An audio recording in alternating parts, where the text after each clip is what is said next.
isang faith healer na sinaniban daw ng espiritu, at isang kulto na nauwi sa kamatayan ng isang tagasunod. Ito ang kwento ni Lolita Itliong, ang storya ng kultong nilimot na ng panahon. Si Lolita Itliong, isang kilalang faith healer noong dekada 60 sa Central Luzon. Marami daw siyang di umano'y natutulungan mula sa sakit ng ulo hanggang sa mga sakit na hindi kayang gamutin ng doktor dati. Pero may mga kapitbahay at mga followers na nagsasabing iba ang kanyang pamamaraan. Kasi hindi lang dasal ang gamit ni Lolita, may kasama raw dugo, offerings at ritual. Ayon sa mga dating testimonya, nagsimula daw si Lolita sa simpleng hilot. Pero habang dumadami ang natutulungan, dumami rin ang tagasunod niya na naniniwalang may kakaiba siyang kapangyarihan. Ang sabi-sabi, siya raw ang piniling sisidlan ng espiritu. Kaya raw niyang makipag-usap sa mga nilalang na hindi nakikita. At meron siyang special trance na nangyayari tuwing hating gabi. Hanggang sa may naganap na ritual na hindi na nakayanan ng katawan ng isang follower niya. At dito na nagbago ang mga kwento. May ilang followers na umalis, takot sa mga seremonya kapag gabi.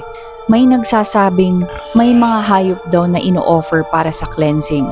May chanting sa loob ng bahay ni Lolita.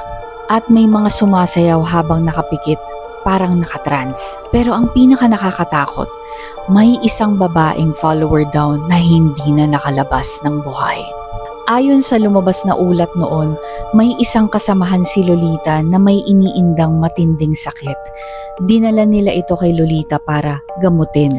At dito na nangyari ang ritual na naging dahilan kung bakit naging kontrobersyal ang pangalan ni Lolita Itliong. Habang nasa gitna ng healing session, sinasabing nag-collapse daw ang babae. Hindi na raw siya humihinga at hindi nila agad dinala sa ospital dahil kaya raw siyang ibalik ni Lolita. Pero hindi siya nagising.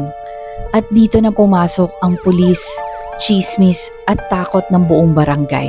At ang tanong ng lahat, ano ba talaga ang nangyari sa loob ng bahay ni Lolita? Noong iniimbestigahan, maraming nakausap na dating followers. Iba-iba ang mga kwento nila. Pero lahat sila iisa ng tono. May mga ritual si Lolita na hindi para sa mahina ang loob. May sumubok maglabas ng statement tungkol sa espiritu daw na pumapasok sa kanya.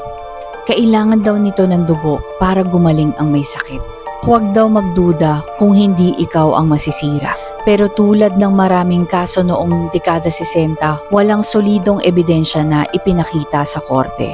Nagkalimutan, nagkawatak-watak ang grupo at lumipat si Lolita sa ibang bayan. Hindi na nalaman kung nagpatuloy siya sa healing o umalis para umiwas sa iskandalo. Paglipas ng mga taon, nag-evolve ang kwento ni Lolita Itliong. Para sa iba, healer lang siya. Pero para sa mga dating followers, may gabi na hindi nila makakalimutan. May mga dasal na hindi nila makakalimutan. At may mga nangyari sa loob ng bahay niya na hindi dapat nangyari. Kung may mga kulto ngayon na nababalitaan natin, isipin mo na lang kung ano nangyari noong dekada 60 na walang Facebook, walang CCTV, walang mga cellphone. Kung trip mo pang makarinig ng mga ganitong mga dark tales, folklore at mga true crime stories, like and subscribe to Hiwaga at Esoterica. At tandaan, ang dilim ay hindi dapat katakutan. Andyan yan para turuan tayo, para magbigay ng liwanag.